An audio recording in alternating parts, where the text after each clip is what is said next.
Okay, we're going to try this on the computer now because if you watched the last video, I was, the Do You Believe video, I'm struggling 4 times to get that video actually filmed, and then the sound was messed up on the 4th try. So, hopefully you were able to hear it and turn it up enough to hear it.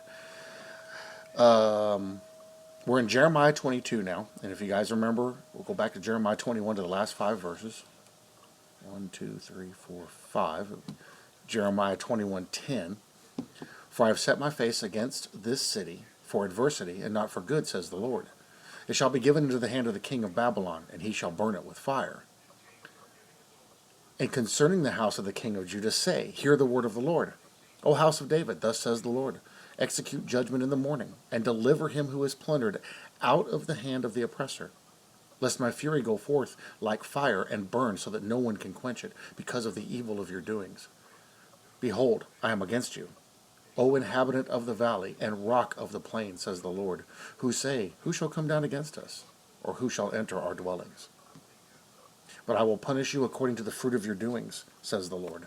I will kindle a fire in its forest, and it shall devour all things around it.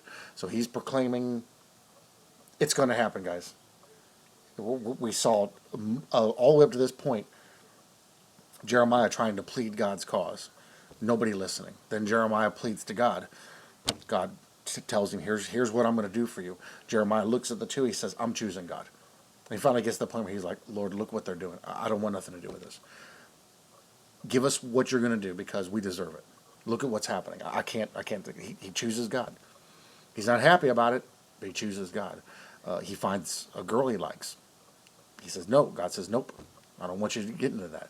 I want you doing this because I have something else planned for you. I have a much greater plan for you. Now we're into the punishment stage where God is like, okay, and I've already been in droughts, but God is like, guys, he's given them so many chances. Guys, turn back to me. Turn back to me. And I'll make all this go away. And they don't. So, now we're in chapter 22. And now it's going to open up a whole lot more. Jeremiah 22, verse 1, thus says the Lord, go down to the house of the king of Judah, and there speak this word. And say, hear the word of the Lord, O king of Judah, you who sit on the throne of David, you and your servants, and your people who enter these gates. Thus says the Lord, execute judgment and righteousness, and deliver the plundered out of the hand of the oppressor. Do not wrong, and do no violence to the stranger, the fatherless, or the widow, nor shed innocent blood in this place. For if you indeed do this thing, then shall enter the gates of this house, riding on horses and in chariots, accompanied by servants and people, kings who sit on the throne of David. But if you will not hear these words, I swear by myself, says the Lord, that this house shall become a desolation. For thus says the Lord of the house of the king of Judah, you are Gilead to me, the head of Lebanon. Yet I surely will make you a wilderness, cities which are not inhabited. Which he did. Verse 7, I will prepare destroyers against you, everyone with his weapons. They shall cut down your choice cedars and cast them into the fire. Not sounding very good for Israel right now. Verse 8, and many nations will pass by this city, and everyone will say to his neighbor, why has the Lord done so to this great city? People are going to wonder why it went the way it did, knowing that those were God's chosen. Verse 9, then they will answer, because they have forsaken the covenant of the Lord their God and worshipped other gods and served them. So not only will they know and be aware of that God had done this, they're also going to be aware as to why, and that it was Israel that did it. It was Israel's fault. Is this not something that happens in our own lives, even in the age of grace? We decide to turn away from God and ignore his word and do our own thing. Does it not go kind of negative for us sometimes? Well, almost every time. Verse 10, weep not for the dead, nor bemoan him. Weep bitterly for him who goes away, for he shall return no more, nor see his native country. Back during this time when they were delivered to Babylon, a lot of the generations died. Very few were left. Now, if you jump forward and you read when, Zedekiah built the new temple, at the second temple, and then Herod had actually embellished it and made it better. when they did that, there were still a few people alive. And God had asked them, so y'all that are alive, you remember, because they had just come out of exile, you remember what the original temple looked like. Is this not a shadow of what the original one was? So we had covered that a while back, but he was talking to them about that. He was, reminding them, because there was a few people left, but not many. Not many. Most of them died over there in Babylon. Message to the sons of Josiah. You guys remember Josiah was the 8-year-old king, a good king too. Jeremiah 22:11, for thus says the Lord concerning Shallum, the sons of Josiah, king of Judah, who reigned instead of Josiah his father, who went from this place. He shall not return here anymore. Verse 12, but he shall die in the place where they have led him captive, and shall see this land no more. He's going to die in Babylon.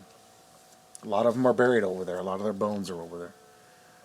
Verse 13, woe to him who builds his house by unrighteousness, and his chambers by justice, who uses his neighbor's service without wages, and gives him nothing for his work. Basically, uses other people and takes advantage of them. That applies today, to us now. A lot of people do that now. Use other people to get work out of them and get stuff out of them. A lot of people. A lot of churches do that. It's wrong. Verse 14, who says, I will build myself a wide house with spacious chambers, and cut out windows for it, paneling it with cedar and painting it with vermilion. Shall you reign because you enclosed yourself in cedar? Did not your father eat and drink and do justice and righteousness? Then it was well with him. So he's telling them, look, here's the example, guys.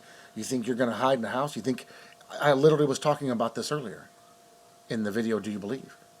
You think you're going to build a big old house and get it all set up pretty and hide yourself in there, and you're going to store up for yourself and you're going to be safe? You think that you're going to do that? Yet your father, Josiah, did the right thing, and it was a blessing to him, and he was blessed because of it. I was literally talking about it. How are we readdressing it again in Jeremiah 22? You think you're going to store up and hide? You think you're going to save up for yourself? You think you're going to wait this out? No. Not going to happen. It's not going to happen. A lot of people who watch that video that are watching this now, this should be hitting you right in the heart. You should be registering with all of us. The Lord does not want us to do that. All the stuff these people are saying, the Lord does not want us to do that. Verse 16, he judged the cause of the poor and the needy. Then it was well. Was not this knowing me, says the Lord? Let me read that again. Listen closely. He judged the cause of the poor and needy. Basically, he saw who needed help and did it. Then it was well. And God asks, was not this knowing me, says the Lord? Us doing the right thing, is that not walking with God?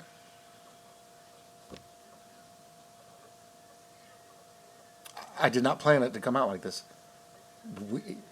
God is speaking, guys. He's talking.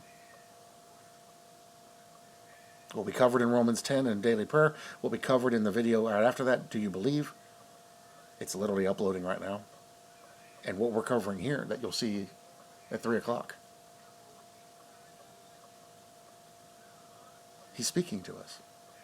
People, do the right thing. Believe in me. It'll be well with you. He's showing an example of it. Verse 17, yet your eyes and your heart are for nothing but your covetousness. That's what all that prepping is.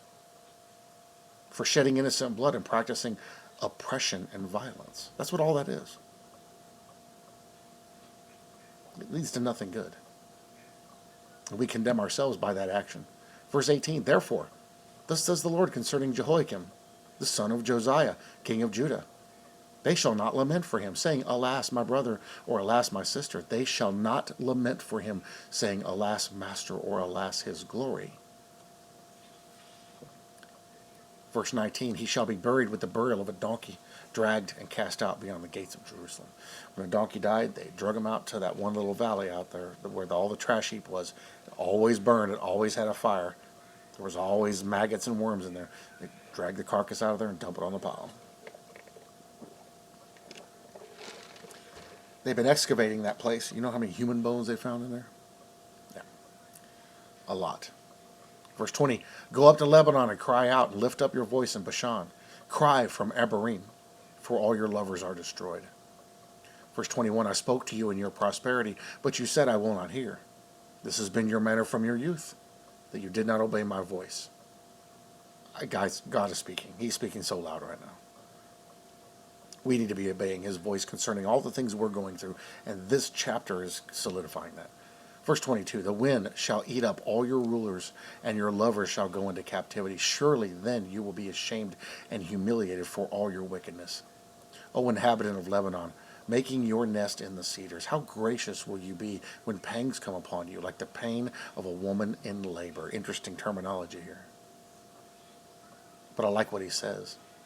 You're going to go hide? You're going to go get yourself locked away somewhere and think you're going to be safe? How gracious are you going to be when you start having to be in pain? How gracious are you going to be when you realize the mistake you made? Verse 24, as I live, says the Lord, though Coniah the son of Jehoiakim, king of Judah, were the signet on my right hand, yet I would pluck you off. If I had you right here, I'd pull you off. Be done with it. Verse 25, and I will give you into the hand of those who seek your life, and into the hand of those whose face you fear, the hand of Nebuchadnezzar, king of Babylon, and the hand of the Chaldeans. Verse 26, so I will cast you out, and your mother who bore you, into another country where you were not born, and there you shall die. But to the land to which they desire to return, there they shall not return. Verse 28, is this man Coniah a despised, broken idol, a vessel in which is no pleasure? Why are they cast out, he and his descendants, and cast into a land which they do not know? Verse 29, O earth, earth, earth, hear the word of the Lord. Thus says the Lord, write this man down as childless, a man who shall not prosper in his days, for none of his descendants shall prosper, sitting on the throne of David and ruling any more in Judah.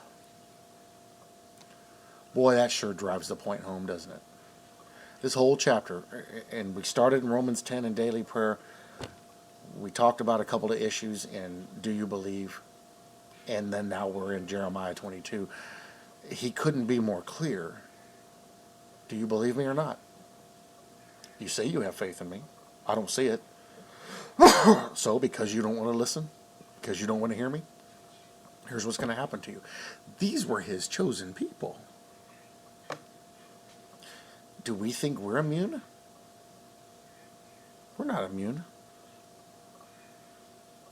We're not immune. Because he will chastise us just as well as he's chastising them. Do we think we're special? We're not special.